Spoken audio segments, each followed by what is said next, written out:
All right, guys, new construction here. I'm doing a pre-drywall inspection.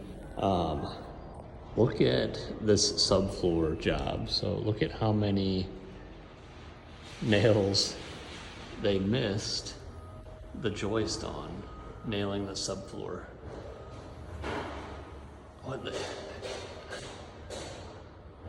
There's like 10 nails there, and like it's consistent.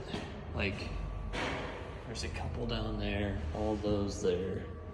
It's like, what are they doing? There's like 10, I don't know that they even hit anything on that one.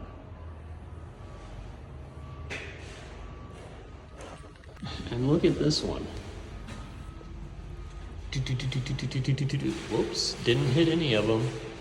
And it's not like there's like walls and stuff up here where they're framing and it's a complete open bedroom right above here.